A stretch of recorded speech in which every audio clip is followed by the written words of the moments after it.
chapter 6 of Daniel, chapter 6, verse 10. Daniel, chapter 6, verse 10 says, "Now when Daniel knew that the writing was signed, he went into his house, and his windows being open in his chamber toward Jerusalem, he kneeled upon his knees 3 times a day, and prayed, and gave thanks before his God, as he did aforetime." Daniel, dare to be a Daniel. Dare to stand alone. Dare to have a purpose true. Dare to make it known. Good old Daniel. Here he is in the sunset years of his life, probably in his late 80s, and being subjected to a test that would be, something he really had never seen before. Do you get worried when things happen to you that you've never seen before? Things occur that you wonder, has this ever, anywhere, anybody? But here we go with Daniel. Daniel didn't have an easy life. I don't know if you think about these things, but poor old Daniel, probably 12 years old, 13, 14, somewhere in there, 15 years old. And Nebuchadnezzar, king of Babylon, comes against Jerusalem, lays siege to the city. Took about a year, but he broke it down, took captives, took the vessels, a lot of the vessels out of the temple, a lot of the captives, Daniel being one of them, his friends, their names, Azariah, Mishael, and Hananiah. Got it. Shadrach, Meshach, and Abednego. Took them captives, along with a lot of other people. From what I was reading, the Nebuchadnezzar had just conquered Egypt, and no doubt had captives and slaves and people from that town, cities along the way. He was gathering stuff together, heading back to Babylon. And no doubt Daniel was one of many, many, many people that were in that caravan heading back to Babylon. And then he gets put into what I'll call a dormitory situation with all the other young men that were of the royal seed or had, good education, seemed like they'd be able to do well. And they were taught the ways of the Chaldeans, taught their language, taught their sciences and their philosophies, and after 3 years were going to be put before the king, to see how he did, to see if he measured up. It was an extreme test. I imagine there were a lot of people who didn't measure up. There were a lot of people who got kicked out of that academy and ended up back at the mudworks somewhere, stomping on terra firma. But Daniel purposed in his heart, early on, purposed in his heart, right then and there, that he would not defile himself with the king's meat. Amen. And his 3 friends, along with him, I assume they all made that pact together, but seemed like Daniel was the spokesperson, and told the guy that was in charge of the food, we're not going to eat the meat that offered to idols, things that possibly were not acceptable to a Jewish dietary restrictions, not going to take the wine off of the table there. Just give us pulse, vegetables, beans, whatever, peas, whatever they were, grains. Just give us that. And the guy in charge was saying, you're going to put my neck on the line. Right. That's me that's going to be in trouble if you don't come out very well and they find out that I haven't been feeding you. It pays to be considerate. It pays to be compassionate and think about what other people are feeling and what situations other people find themselves in. As Christians and people who say we follow the Lord, why, I think God is compassionate. God is considerate. He gives recognition to the situations we're in. And so Daniel said, well, I understand. I see what's happening here. Give us a test. 10 days. Let us see if this new diet works for us, and if it does, we'll keep it. If it doesn't, then we'll go your way. But of course, as you might guess. After 10 days, they were fairer, fatter, better looking. I assume that vegetables are really good for you, but I'm sure it's more than just eating vegetables. It was God. They did it for the right reasons. They did it for the right purposes, and God blessed them for it. We can do that too. There are times in our lives when we have to face things, when we have to maybe take a stand, when we have to decide that either I will or I won't. And if we do it for the right reason, God will be with us. God will help us. It'll turn out better. You'll be fairer, fatter, better suited for the things that God has in store for you in the future. You take your stand now, no matter where we're at in life, young, old, in the middle somewhere, we take our stand for God, do purpose in our heart that we're going to do what God wants us to do, and God will bless us. God will help us. God will lead us and guide us. Daniel was basically, his life there in Babylon spanned the entire 70 years of the Babylonian captivity that the prophets had told about. Jeremiah and Habakkuk and Ezekiel, these were some of Daniel's contemporaries there that were there at the same time Daniel was in Babylon, but it looks like Daniel spent his whole life from the time he was captive and brought over there till the end in Babylon and working in the Babylonian government. You know the story of the dream. We heard about Joseph's dream last Wednesday. The king had a dream, and no one could interpret it. No one could understand it. Didn't even know what the dream was. And there we go. That Daniel prayed, and his people prayed. The three of them, the three companions, and God showed Daniel what the dream was and the interpretation thereof. That got Daniel a promotion into the leadership role there in Babylon. And it also, Daniel asked that his three friends be promoted also. It's good to have friends, isn't it? It's good to know people who have a little bit of clout, a little bit of influence. It helps anyway, it helps. They still had to come up and measure up to the thing, so the three, what they call Hebrew children, but of course young men, young adults, they had their own trial with the idol there with Nebuchadnezzar crafting and creating that great idol on the plain of Shinar and making everybody bow down when they hear the music. And if you don't bow down, why, into the furnace you go. It had been years before that the boys said to themselves, we're going to serve God. Amen. No matter what comes our way, amen, we're going to serve God.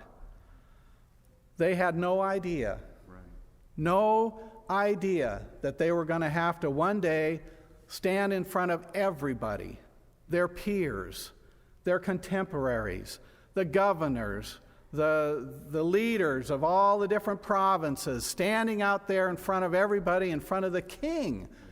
The king who's capricious. He could have your head in a second, and nobody would hesitate to fulfill that wish. What a government to live under. You think ours is bad. Think about that. Have somebody just whatever and ultimate control. Well, there they are. They may not have thought about it or ever imagined themselves, but there they were. But you know what I'm going to say? They made up their minds. Amen. Years before that, we're going to walk with God. Amen. Here I am today, put to the test, but our minds were made up a long time ago. Amen. I think that's where we stand, where we should stand, where we take our stand, and we say, I've made up my mind. Now, I'll tell you, when I was first saved, went back to Florida. I was saved out here in Oregon. Went back to Florida, 12th grade, and I wasn't standing up at a pulpit proclaiming the gospel. Let me put it that way. But I was put in a corner once or twice, and I had to take my stand, and I had to tell people no. I remember when some of my contemporaries came around and said there was a party going on over here, and let's go. No, I don't do that anymore. And the look of what do you call it when your eyes open, your jaw drops, and you're like, what? What's going on there? Praying in the lunch counter, praying in the lunchroom. Will I not? You had to take a stand. I don't know that it. I'm not going to say that that's the defining criteria of whether you're a Christian or not, whether you pray before your food at a lunch room. But in my case, it was a trial. It was something, Lord put it on my heart. You give thanks for your food. And there we are, sitting there with all my peers and all my contemporaries and all my friends, and the question is, will I pray? And my answer was, yeah, I will. Didn't make a big deal out of it. Didn't stand up on the hear ye, and, everybody bow your head. I just kind of did my own thing quietly and humbly there and just said thanks for the food. But then I looked up, and the people across, with the eyes and the mouth, and I was like, what? What are you doing? Never seen that before? That's called praying over your food. It's a good thing. You make up your mind. Will I serve God? Will I walk with Him? Sure is a lot easier to make up your mind before you get into the trial and into the tribulation and into the testing times. It sure is easier to say, I've made up my mind way before that, and I'm going to follow the Lord and walk with Him. And these boys had done that very thing. Nebuchadnezzar says, I'll give you another chance. I'll give you a second chance. Come on, let's do it. And they said, you know what? You don't need to give us another chance, because we're not changing our mind. Amen. We're going to stand for God. Yep. We're not going to bow for your idol. And Nebuchadnezzar, being the reasonable man that he was just furious. Commanded the furnace to be heated 7 times hotter than what it was wont to be heated. Commanded the generals or the captains or whoever of the army to grab these people. He didn't strip them down to their knickers. He tied them up with their robes and their turbans and whatever else they were wearing, and just threw them in bodily, wholeheartedly.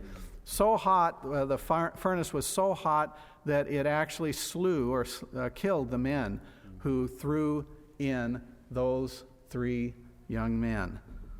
They didn't know whether that was their last time here on earth. They didn't know whether God would deliver them. They'd never seen it before. But God delivered them. They said to themselves and to the king, it doesn't matter whether God delivers us or not. We're not going to bow down. If he will deliver us out of your hand, one way or another, whether we live through this or not, God will deliver us out of your hand. Boy, audacity. But man, what victory. How God came down and just moved in their midst and did things nobody'd ever seen before. Yeah. And there they were in the fire, walking about unharmed, ropes burned off of them. And of course, then Nebuchadnezzar sees a 4th person in there. We don't know, angel or the Lord. It could be. The Lord came down and spoke to Joshua. I mean, he's been here. So there in the furnace, God sent that angel, that person to encourage the boys, and they came out. Not even the smell of smoke was on them. That was some years back. Things, I don't know if they got better for everybody, they got smoother for everybody, but Daniel seems to have been forgotten over time. He seems to have been, maybe he just got older, maybe he retired, but the day came when Nebuchadnezzar was gone and there were a couple other people in between, and finally Belteshazzar shows up on the scene, and he's having this wild party.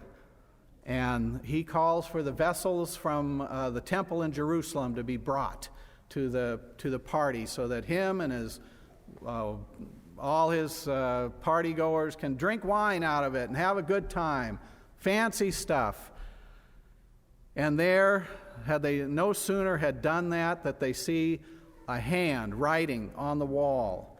And it says that Belshazzar was so scared and so taken back. It says his loins were loosened and his knees knocked together. And it would be a fearsome sight to see just the outline of a hand and the writing on the wall. And that very night, and he nobody could interpret, nobody could understand. And yet the queen, which could have been his mother or the consort or something, came to him and said, "There is a man, your father, grandfather, great-grandfather, whatever it was, Nebuchadnezzar had, and he could interpret. He was an interpreter of dreams. He can understand this." So out they get poor old Daniel. He's older now. I mean, he's been through the mill. He's ready to call it quits. But they drag him out, bring him into the party. They say, "Can you read that?" And he says, "Yeah, I can read it." Amen. It's the hand of God. Amen. And it's God telling you that you've been weighed in the balances and you're found wanting, you're lacking, and your kingdom's going to be taken away from you. And it was that very night. That very night, the Medes and the Persians, Darius and Cyrus came through, and Medes and the Persians, and they came through and they took over the Babylon, slew Belshazzar. And it says that somehow or another it pleased Darius to set over the kingdom 120 princes who should be over the whole kingdom, and over these 3 presidents, of whom Daniel was first.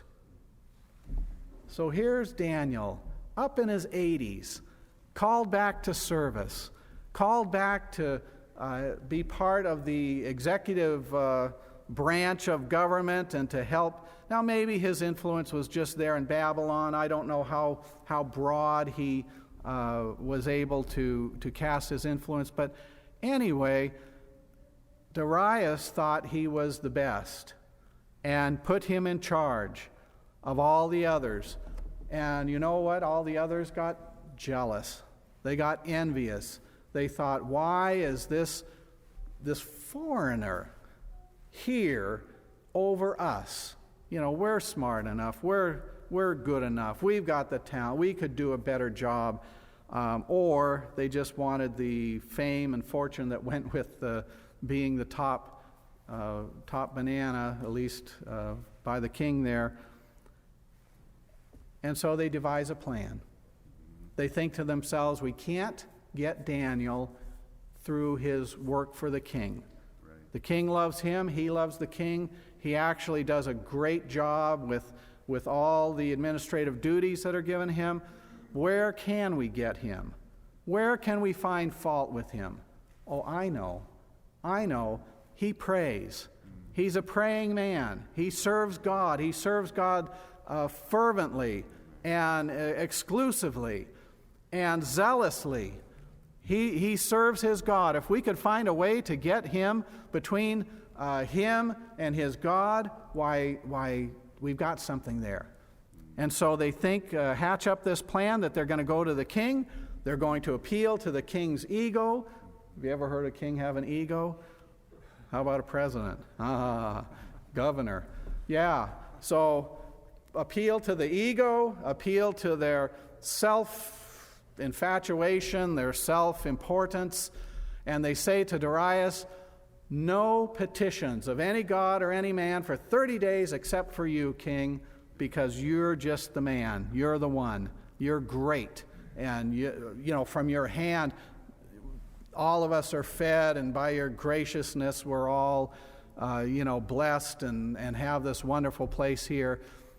They truly did talk like that, and it's just sickeningly sweet. on how they appeal, but yet that worked, and Darius signed the order. And he said, yeah, that's a good idea. No petitions before God or man except to me, 30 days. And when Daniel knew that the writing was signed, he knew. You don't live to be 80 years old and not figure this stuff out. You're not part of the inner circle and not know that there's people that are after you or want to do you harm. But even after he knew, he went into his house. He's gone up there a ways, right? This is not a dormitory anymore or some little shack by the railroad tracks. He's got a nice place. He's been given a good position. But he went to his house, his windows open toward Jerusalem, on his knees 3 times a day, prayed and gave thanks before God.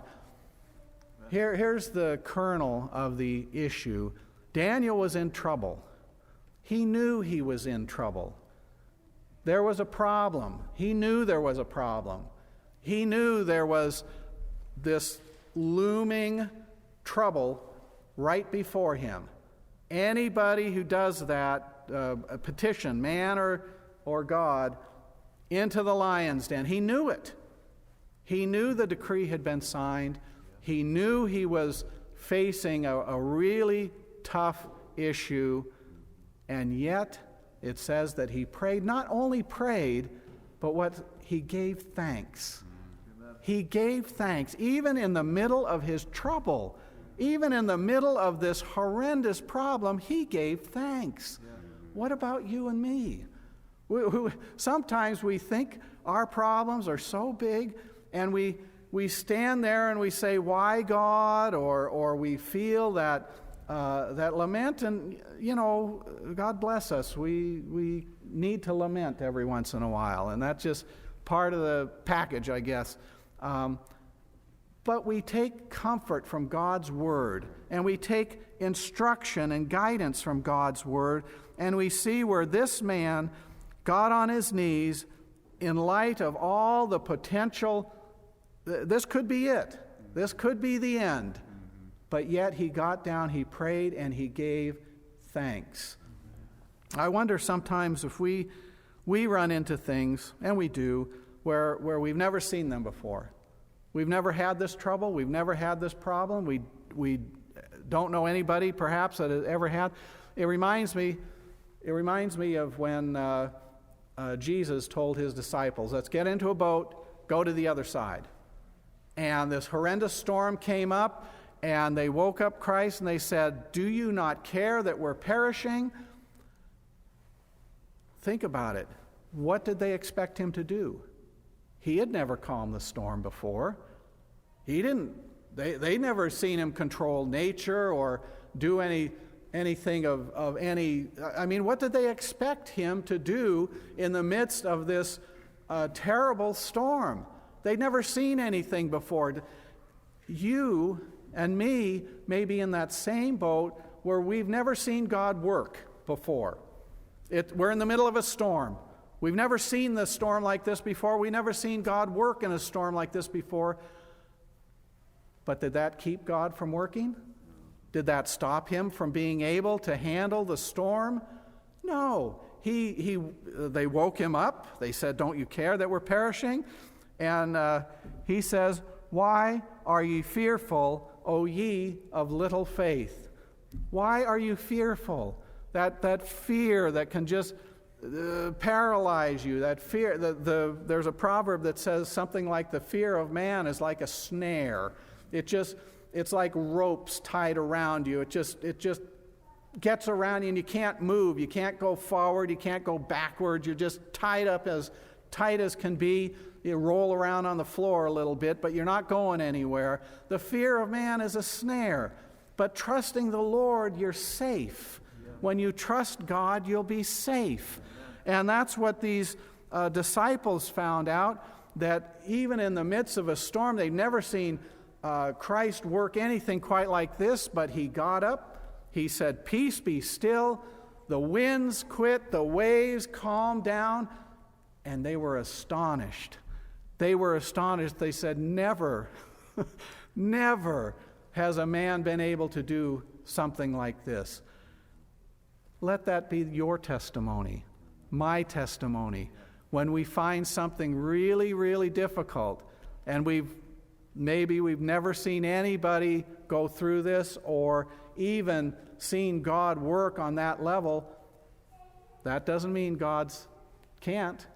It just means that we've never seen it.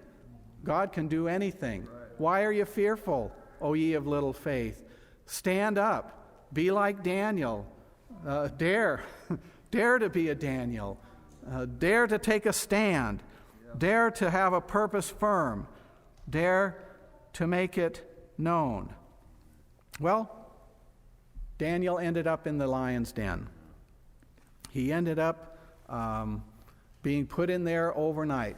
Darius, as soon as he realized what these other two princes and folks were up to, he tried his best to get Daniel out of it. He tried, he talked with his counselors, he looked in the law. It says that he was just sick to himself. Stayed up all night. No music, no food. It just killed him to have his friend, his trusted president, Daniel, to be put in the lion's den, but he found no way out of it. But he said to Daniel before he put them in, he says, your God, whom ye serve continually, will be able to deliver you. What faith in a heathen king that he should have such faith like that. And yet, that faith was well placed, because that's exactly what happened. God did deliver him. That next morning when Darius came and said, "Oh, Daniel, has your God delivered you?" And Daniel says, "O king, live forever. My God hath sent an angel and hath shut the lion's mouth. They've done me no harm." You know what? That can be your testimony, my testimony. We put our trust in God. We put our faith in Him. We face maybe a den of lions. Maybe we face things that we've never faced before, things that we've never even imagined that we would ever have to face. But yet we've made that decision. Amen. Way back when, or maybe even tonight. We made that decision. I'm going to walk with God. I'm going to serve Him. I'm going to live for Him. I'm not going to let myself be defiled with the things of this world. I'm not going to let myself be paralyzed by the fear of what may happen, or let your imagination go crazy of what terrible things could happen to you. I'm not going to do it. I'm going to put my trust in God. I'm going to put my faith in God. And God will deliver me. I don't know how. I don't know exactly where this thing is going to end up.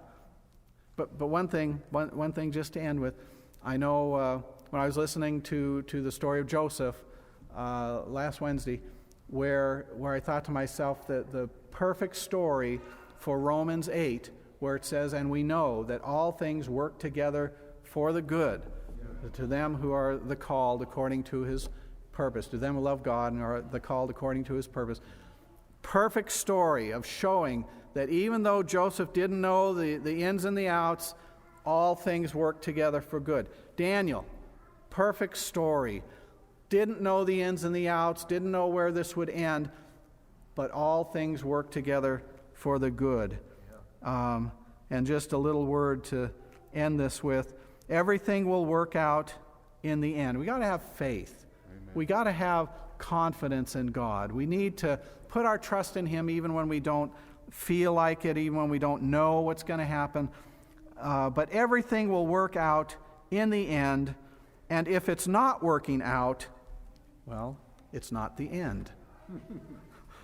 So let God work things out for you, will you? We're going to have a time to pray here, Song 602. Let's sing, give thanks to God, come out, pray, give thanks to God, and let's see what He'll do for us.